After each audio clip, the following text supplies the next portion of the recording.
আমরা কিন্তু পেঁয়াজ ছাড়াও রান্না করি, অনেক তরকারি আছে যা পেঁয়াজ ছাড়াই করা হয়। তো বেগুন দিয়ে বেগুনি না খেয়ে আরও যে সবজি সহজলভ্য আছে সেটা দিয়ে খেলেই হয়, আমরা তাই খাই।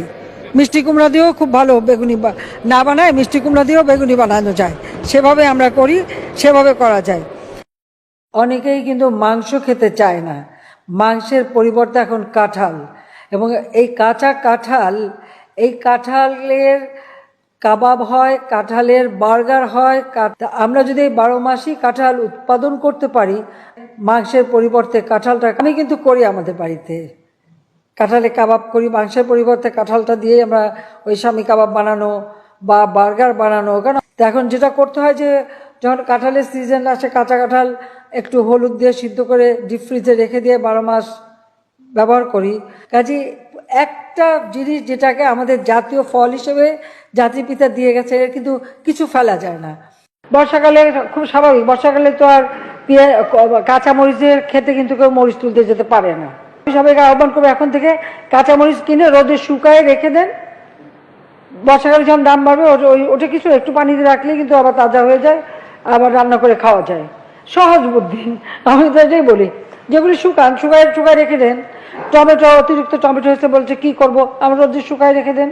পেঁয়াজেরও তাই, যখন উৎপাদন বেড়েছে পেঁয়াজ সংরক্ষণের ব্যবস্থা, রোদে শুকায় রেখে দেন। ঠিক আছে, এরপরে যখন ডিম বেশি পাবেন সিদ্ধ করে ফ্রিজে রেখে দেবেন, বহুদিন থাকবে, সহসা নষ্ট হবে না। সবকিছু বিকল্প ব্যবস্থা আছে। ডিম সিদ্ধ করে আপনি যদি জিপলকে করে ডিপেও রেখে দেন, ডিম ভালো থাকে অনেক দিন।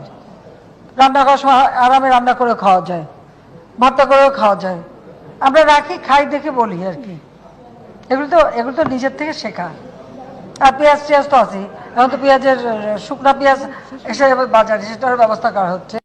আমরা মাছে ভাতে বাঙালি, এই মাছে ভাতে বাঙালি হিসেবেই যেন আমরা থাকতে পারি।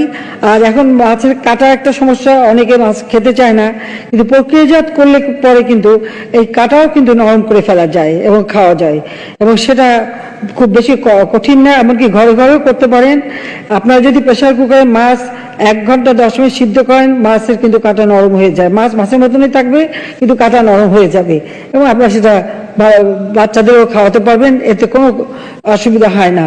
কাজে আমরা কিন্তু এটা করি, একটু রেসিপিও দিয়ে দিলাম সাথে, যাতে আপনাদের ঘরে কাটার সমস্যাটা না থাকে। বিশেষ করে ইলিশ মাছ একটু বেশি সময় লাগে, সমুদ্রের মাছ, আর অন্য মাছ আরো কম সময় হয়ে যায়। বড়ই দিয়ে ইফতার করেন না কেন? আঙ্গুর লাগবে কেন? আপেল লাগবে কেন? আর কিছু নাই আমাদের দেশে?